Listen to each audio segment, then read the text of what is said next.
What's up, Yins? This week on Car Dad Bill, we have another special guest in the Car Dad Bill week of driving. It's a 2023 Ford Bronco. Let me get this right. It's a mouthful. Ford Bronco 4-door Advanced Heritage Limited Edition 5-seater Bronco. That's a mouthful, right? But it's got the 2.7 liter EcoBoost in it. It's got the removable top. It's in the goofy blue color everyone loves. Let's go for a ride. All right, Jen, standing outside the Bronco. This is like the hottest vehicle around right now. And this one in particular with the crazy colors and the white and everything, the Heritage Edition, this is like literally the only thing people are talking about. Everywhere I go, I'm getting compliments on it, and I can see why. It looks like a Tonka vehicle you could just like pick up and drive around with, like a toy, but you get to get in it and drive it. Look at this fender flares, front and back, running board, sick white grille with the red Ford, the LED backlit reflector headlights, the spotlights down below, the fog light LED as well. Bronco has really retro lines, sharp, boxy off-road ruggedness is really what it looks like. Removable tops. So all of that comes off. I'll show you guys inside later, but all of that stuff comes off. Solid design. Love these black rims with the white edges. The Sasquatch edition, right? Love the back. Straight down, bumper, hooks, and then you have the LED tail light and LED turn signal. Thank you, Ford, for putting that in there. I like how this is all visible as well. Sharp looking. The back opens up like a barn door. This goes up, you know, in the air, and I'll show you that later as well. But overall, the outside appearance of the Bronco is up to the hype. It has a presence. Everywhere I've gone with this, it has shown up and people have come over and looked at it. Let's go inside. Hey Yins, if you haven't subscribed yet, please subscribe to the channel. It helps. It makes sure we get cool cars like this one, the Bronco. Keep subscribing. We're gonna keep climbing the charts. I appreciate all your support. All right, Yins, now we're inside the Bronco. I'm gonna fire her up.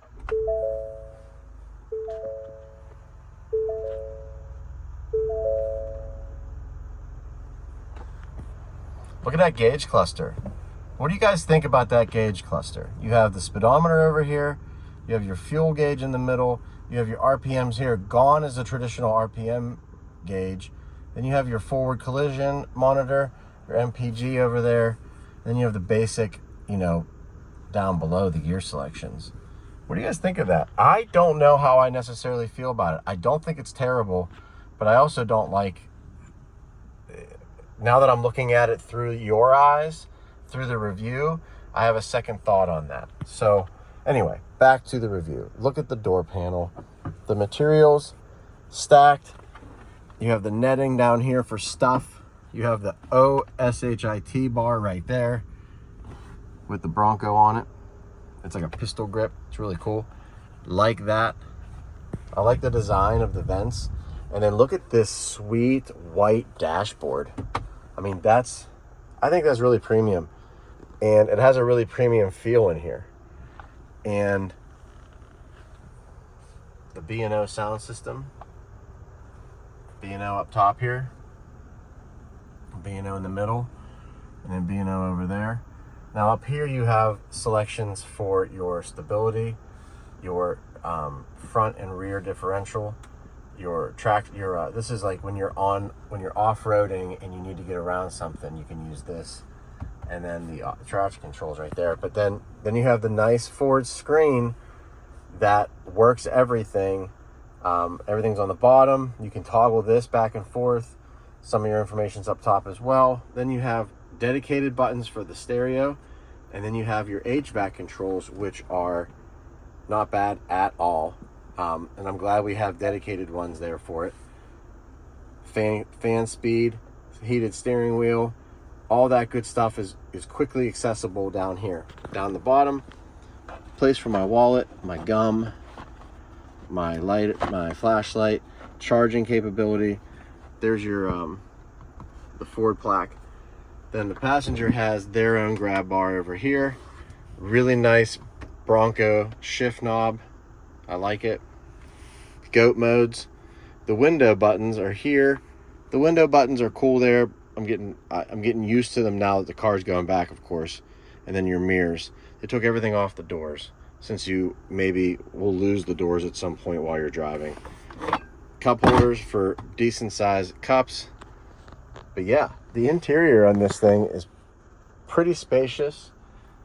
Now going up to this, to take the roof off, you have to unhook that. You have to snap all of these. They all toggle.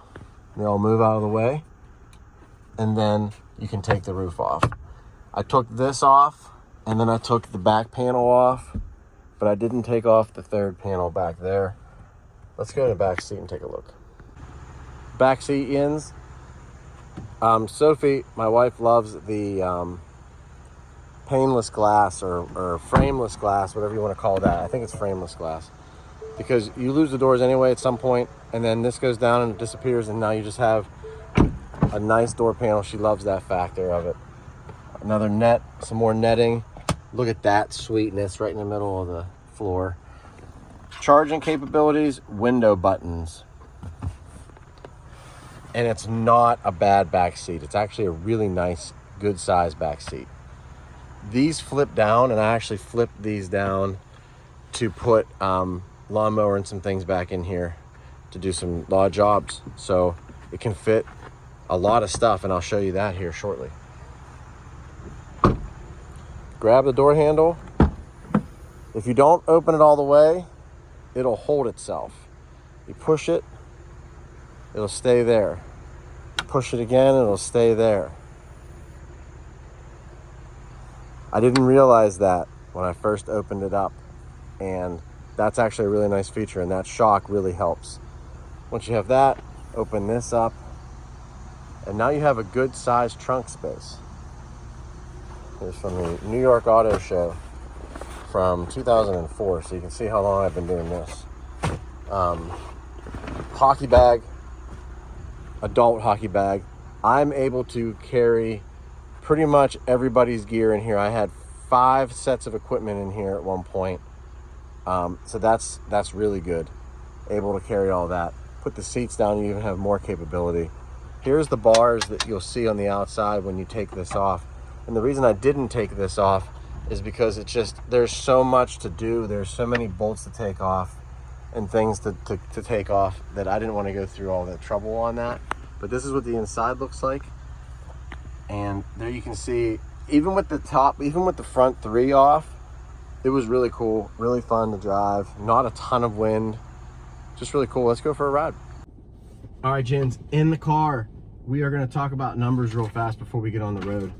And I have them in Roni here, but it's not, it doesn't have a price on it, as you can see. So we're gonna basically guesstimate, just from going online and looking at some things, that this Bronco, as we sit in it, is probably almost 80 grand. It's probably in the 70s. And that's extremely expensive. I mean, I love it. It's not a bad vehicle. It's actually my favorite of these type of vehicles. But man, that's expensive. So 2023 Bronco 4-door, 5-seater, Advanced Limited Heritage Edition 4x4. That's like the proper term for it all. 2.3 liter EcoBoost V6 engine, 10-speed automatic. I have the 10-speed automatic in my Expedition. This one behaves way better. Not that mine's terrible, but this one's actually like really smart and intuitive, and it does know exactly where it needs to be. The horsepower rating and the torque rating on this is where it's really cool. 315 horsepower, 410 pound-feet of torque. I'm going to be completely honest with you. I didn't know it had that much. I never needed power. I never like wanted for power. It's definitely not slow, but like 410 pound-feet of torque is not a joke. That's what the Corvettes used to come with. You know what I mean? So like, that's where we're at. 17 miles per gallon is what they're saying over here. CDB real MPG is 17.9. Not bad for what you're getting. Not bad at all. It has GOAT modes. I showed you guys earlier with the 4-wheel drive stuff. It has the off-road settings up top here. And it has a removable top, the B&O sound system. That brings that price tag to, I'm assuming, since it has all that other stuff, roughly 75, 76,000, give or take. Not all bad. Let's get on the road and talk. All right, Jins, now we get to go out on the road. Well, let me find the road. That's the best, that's the other good part about this Bronco is it just goes everywhere you want it to go. Well, within reason, right? But the good and the bad on this one is fairly straightforward, and I think most of you probably already know what I'm either gonna say, or you have your own opinions about the Bronco, that it's like the hottest vehicle right now. I would agree with that. The good and the bad list, right? The good and the bad list. First thing on the good list, size. I think this is the perfect size for a 4x4 capable off-road vehicle, 4 doors, 5 passenger. This thing, it doesn't dwarf the Wrangler, but it comes close, and I find it to be just way more useful, way more comfortable, way more quiet, way more refined, all that stuff. It's just, I would rather spend my time in this vehicle than in any other like 4x4 off-road-ish vehicle. The looks, the utility, and the quiet smoothness. Those are my other good points on this Bronco. And those things speak kind of for themselves, right? The looks, the outside of the Bronco is just unmistakable. It's the new thing. It's the new topic. It's what everybody wants. And you can't really go anywhere without seeing them now. And when you do go somewhere with one, like I am, man, do people flock to it, and they're gravitated towards it. They want to talk about it, and that's awesome. That's what cars are all about, right? The emotional connection to vehicles. The utility, usability, the quiet, and the smooth. They kind of go together in this fashion. The utility and the usability is because it's the right size for me, I think, and for a lot of folks. Right size, has a great motor, has good storage in the back, and you can have fun, take the top off. Wonderful. I think that's what makes a vehicle stand out, is how you use it on a daily basis, if you're going to use it as a daily driver, that is. The next thing on that list, though, the quiet and the smooth.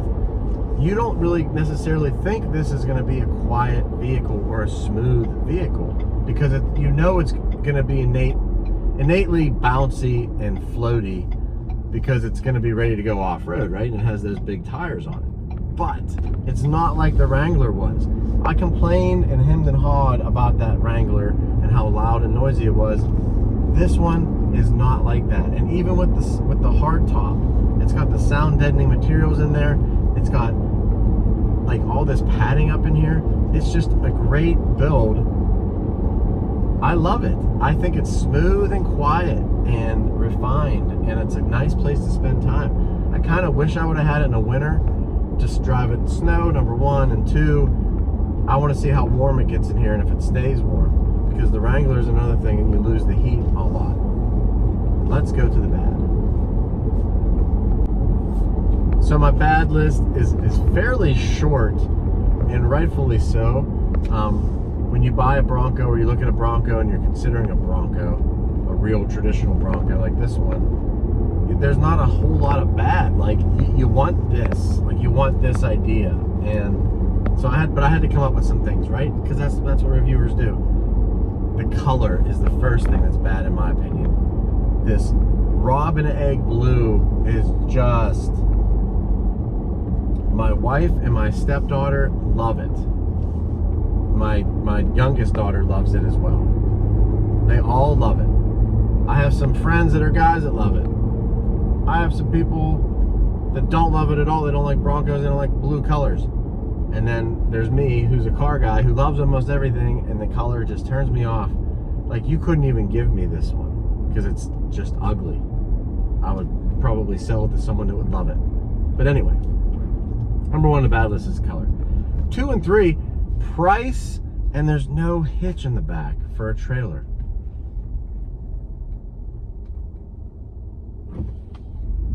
The price tag of mid 70s, low 80s. I don't know why cars are getting so expensive, and that's the dad of the car dad bill coming out at me, is the price of all these vehicles. It's crazy. Find a used one of these later and you'll enjoy it, I'm sure. The last thing, there's no hitch. I couldn't pull a trailer with this week. I would assume you could probably get a hitch fastened to the back of this if you really wanted to, but it didn't come with one from the factory.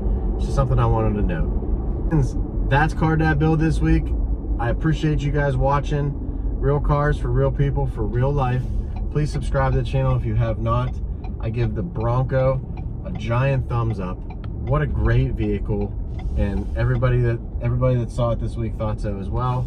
I will catch you in next time.